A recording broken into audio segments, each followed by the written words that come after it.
زمین کربلا بلاتی ہے نانا، چلا میں کربلا مدینہ چھوڑ کر۔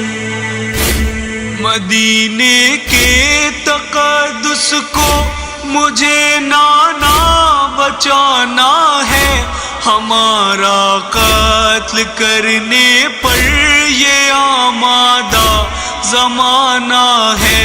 زمانہ اس قدر ہوا دشمن میرا، چلا میں کربلا مدینہ چھوڑ کر۔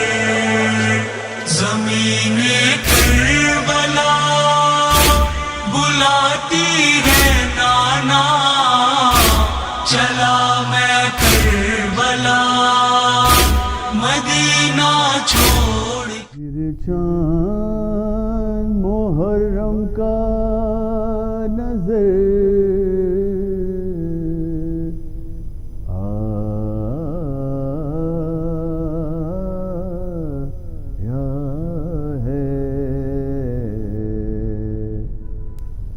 پھر جوش پر ابر چشمے تر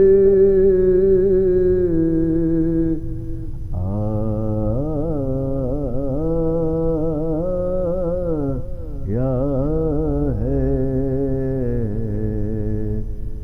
کیا خوب نصیب ہے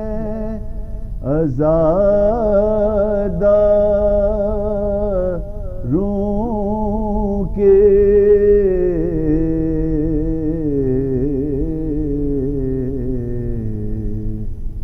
کیا خوب نصیب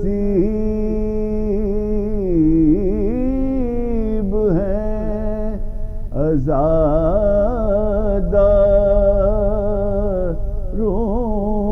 کے، فرزند رسول ان کے گھر آیا ہے۔ پھر چاند محرم کا۔ اعوذ باللہ من الشیطان الرجیم، بسم اللہ الرحمن الرحیم۔ تمام تعریف خدا پر ترک نہیں ہے، درود و سلام محمد و آل محمد کے بھی۔ ناظرین کا میں آپ کا میزبان خاور رضا نقوی قائم ٹی وی کی محرم ٹرانسمیشن میں ایک بار پھر آپ کے خدمت میں حاضر ہوں۔ ہم یہ پروگرام آپ کو 10 محرم تک لائیو ٹیلی کاسٹ کریں گے، اور ہمارے ساتھ ہمارے اس پروگرام میں ہمارے مہمان موجود ہیں۔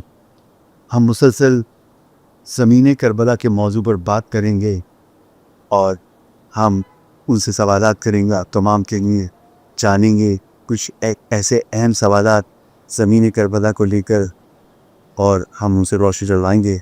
آپ میرے ساتھ رہیے، دیکھتے رہیے قائم ٹی وی کینیڈا۔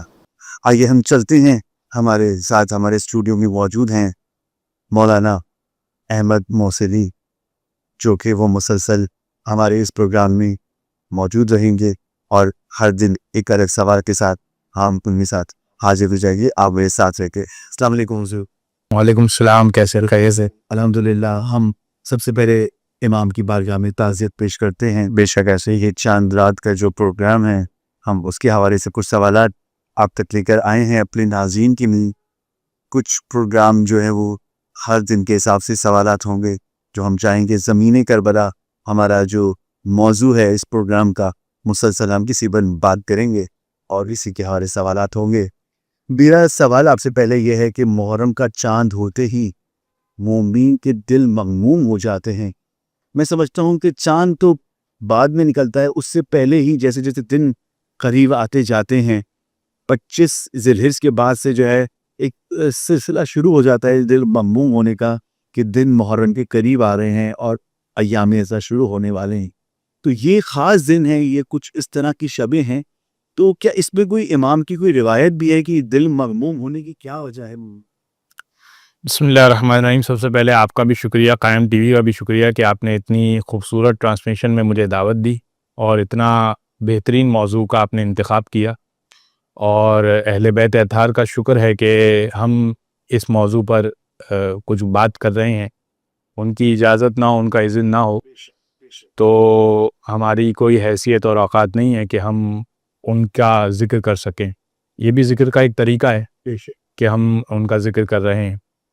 رہا سوال آپ کا یہ کہ جیسے ہی محرم قریب آتا ہے تو مومنین کے قلوب غمگین اور متغیر کیوں ہو جاتے ہیں, غمزدہ کیوں ہو جاتے ہیں, تو اس کے بارے میں روایت ہے اور کامل الزیارات کی روایت ہے. ابن قولویہ نے ایک ایسی کتاب کمپائل کی ہے کہ جس میں زیارات کے عنوان سے اور امام حسین کے غم کے عنوان سے بہت ساری روایتیں موجود ہیں. اس میں وہ ایک چھٹے امام کی روایت لکھتے ہیں کہ اذا حل ہلال محرم نشرت الملائکۃ صوب الحسین, کہ جب محرم کا چاند نمودار ہوتا ہے, یعنی بعد کربلا جب محرم کا چاند نمودار جب بھی ہوا 61 ہجری کے بعد, جب 62 ہجری آئی, 63 ہجری آئی, تو جب بھی محرم کا چاند نمودار ہوا اذا حل ہلال محرم نشرت الملائکۃ صوب الحسین, تو ملائکہ نے حسین کے کرتے کو پھیلا دیا. اور پھر فرمایا امام نے کہ نحنو نراہو, ہم اس کرتے کو دیکھتے ہیں, بالبصر, ہم اپنی آنکھوں سے دیکھتے ہیں. یہ امام فرماتے ہیں ہم اپنی آنکھوں سے دیکھتے ہیں. وشیعتنا بالبصیرت, اور جو ہمارے شیعہ ہوتے ہیں وہ اپنی روحانی آنکھوں سے اس کو محسوس کرتے ہیں کہ ملائکہ نے حسین کے کرتے کو پھیلا دیا ہے. اور چونکہ وہ خون آلود کرتا پھیلا ہوا ہوتا ہے لہٰذا اس کا اثر ہے.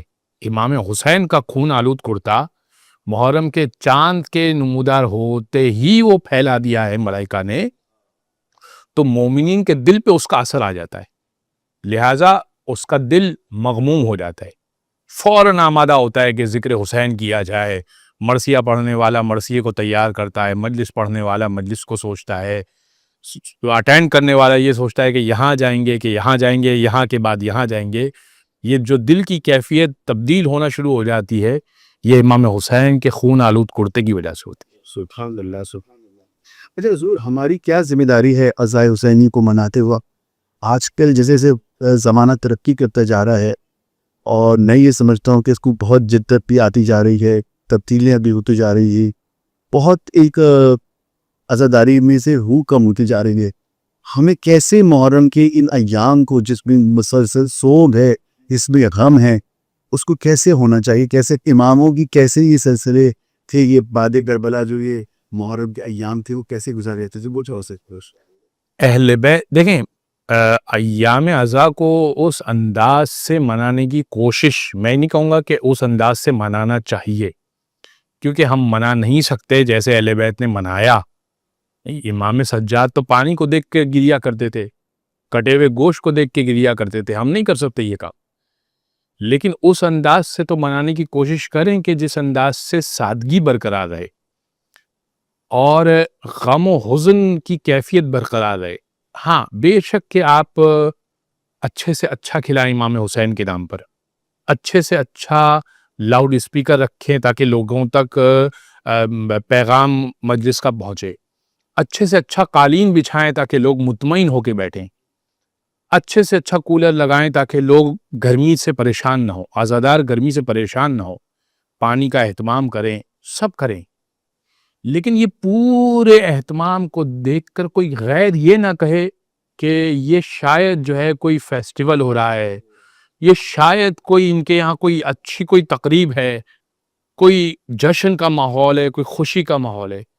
بلکہ عزا میں سہولت پیدا کرنا ایک بات ہے اور عزاداری کے غم اور رنج کو کم کرنا یہ ایک دوسری بات ہے.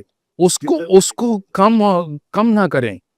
نیاز اچھی سے اچھی ہونی چاہیے لیکن ایسی اچھی نہیں ہونی چاہیے کہ آپ وہ نیاز اپنے باپ کے مرنے پہ تو پسند نہ کریں لیکن حسین کے مرنے پر آپ کو وہ نیاز یاد ہے. بہت سے سوال یہ بھی کرتے ہیں کہ ہم جو اب آپ دیکھیں ہم دنیا بھر سے لوگ اب عراق جاتے ہیں, زیارتوں پہ جاتے ہیں, تو لوگوں کا جواب ایک ہی ہوتا ہے کہ ہم عراق کو تو یہ بھی کھلایا جاتا ہے، عراق کو تو وہ بھی رکھا جاتا ہے، ہر جگہ سبیل عام ہوتی ہے، وہاں تو بہت کچھ اہتمام ہوتا ہے، ہم تو تو یہ سب کچھ کیا ہم وہ والا سین یہاں کر سکتے ہیں کہ عزاداری میں؟ دیکھیں بات یہ ہے کہ عراق میں جو چیز رائج ہے، عراق میں ثقافت بہت مختلف ہے، ایک بات.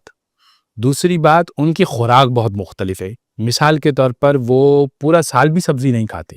ایک بات تو یہ آپ نے یعنی الحمدللہ آپ زائر ہیں اور بار بار کے زائر ہیں، تو آپ نے بہت کم شاید دیکھا ہو کہ شاید وہ سبزی کھاتے نہیں کھاتے. وہ کھاتے ہی گوشت فند ہیں، گوشت فند کھاتے. وہ سید محمد کے یہاں جو بکرا ہوتا ہے وہ کھاتے ہی وہ ہیں. یہاں تک کہ وہ جو نیاز ملتی ہے تو وہ چاول کے اوپر وہ وہی دیتے ہیں. تو عام دنوں میں بھی جب ملتا ہے تو وہ نیاز کے دنوں میں یعنی ایام عزا میں بھی پھر وہی دیتے ہیں. اچھا یہ کیفیت فقط یہاں تک نہیں ہے، یہ کیفیت ان کے مرثیے میں بھی ہے. جس طرح سے وہ ممبر پہ کھڑے ہو کر مرثیہ پڑھتے ہیں. ہمارے یہاں کہ اگر ممبر پہ کوئی مرثیہ خوان کھڑا ہو جائے، نواں خوان کھڑا ہو جائے، ممبر پہ کھڑا ہو جائے اور ساری عوام کھڑی ہو جائے تو لوگ پریشان ہو جائیں گے کہ یہ کیا ہو رہا ہے. ممبر پہ کوئی کھڑا نہیں ہوتا. ہاں اس کے ساتھ جو اسٹیج یا جو تیار کیا جائے، تخت لگایا جاتا ہے، اس پہ کھڑا ہوتا ہے. تو وہاں مختلف ہے. اسی طرح وہاں دیکھیں علم، وہاں کے تابوت دیکھیں کتنے بلند ہوتے ہیں. وہاں پہ مختلف ہے.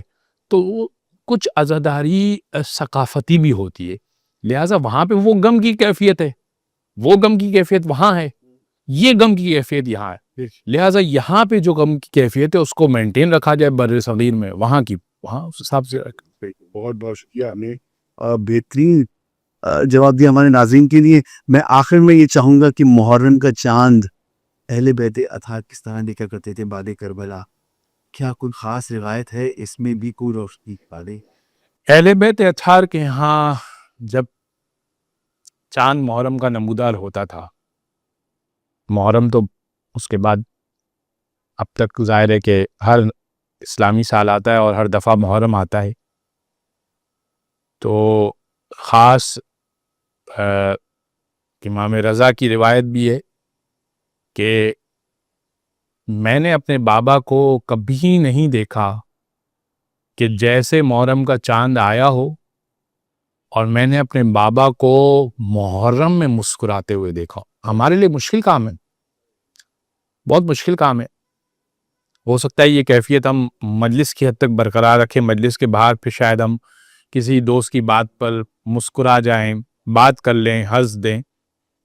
لیکن کم از کم اہل بیت اطہار خاص طور پہ مولا رضا کو چونکہ موقع ملا، انہوں نے سر سے لے کے پیر تک وہ سیاہ لباس، اور لوگ پوچھتے تھے کہ آپ نے سیاہ لباس کیوں پہنا ہوا ہے؟ وہ کہتے تھے کہ یہ ایام غم ہے، یہ ایام عزا ہیں. اس کے بعد پانچویں امام، چھٹے امام، ان کو بہت موقع ملا، مرثیہ خانوں کو گھر بلاتے تھے. اور میں ناظرین سے بھی کہوں گا کہ دیکھیں، اگر جسے آپ کہتے ہیں نا بڑی مجلس چھوٹی مجلس کچھ نہیں ہوتی، مجلس ہوتی ہے. اگر آپ ایک مرثیہ خوان کو بلا لیں اپنے گھر، بلانا تو بہت دور کی بات ہے، اگر آپ کو مرثیہ پڑھنا آتا ہے، پڑھنا بھی نہیں آتا، لے میں پڑھنا نہیں آتا، آپ کو اس کو طرز میں پڑھنا نہیں آتا، اشعار تو پڑھنا آتے ہیں نا، بس آپ اس کو کتاب کو کھولیے اور ذکر حسین کر دیجئے. چھٹے امام کے گھر میں، پانچویں امام کے گھر میں مرثیہ ہو رہا تھا اور ایک اور صحابی ابو بصیر آئے ہوئے تھے تو وہ رو رہے تھے. اس میں بس انشاءاللہ تمام کروں گا. تو امام نے کہا کہ امام بھی رو رہے تھے. امام نے کہا کہ ابو بصیر تو روتا کیوں نہیں ہے؟ تو اس نے آنکھ سے آنسو اپنے رومال کے دکھائے. امام سے کہا مولا آپ کے جد پہ رو تو رہا ہوں. امام نے کہا ایسے نہیں، ایسے رویا کر جیسے بوڑھی ماں اپنے جوان کے لاشے پہ روتی. یہ حسین کا حق ہے کہ ایسے رویا جائے جیسے بوڑھی ماں اپنے جوان کے لاشے پہ روتی ہے. اس مرثیے پہ رونے کا حق یہ. جب انسان کی آنکھ سے آنسو بہہ جائے، یہ سمجھیے کہ مجلس ہو گئی. وہ چاہے مرثیے کے دو بند سن کے آپ کی آنکھ سے آنسو بہہ گئے، یا کوئی بات آپ نے سن لی، پڑھ لی، بس یہ آپ کی مجلس آج کی وہ اس دوران ہو گئی جب آپ نے ایام اعظام میں سنی. بہت زیادہ شکریہ کہ آپ نے وقت دیا ہمارے اس پروگرام کے لیے، ہمارے ناظرین کے لیے بے خوبصورت آپ نے جوابات دیے۔ ناظرین، اس پروگرام کا وقت اپنے اختتام کو پہنچا ہے۔ انشاءاللہ ہم کل پھر حاضر ہوں گے آپ کی خدمت میں۔ ہمارا موضوع زمینی کربلا پر ہی ہم بات کریں گے۔ انشاءاللہ آپ سے پھر ملاقات۔ دیکھتے رہیے قائم ٹی وی کینیڈا ہے۔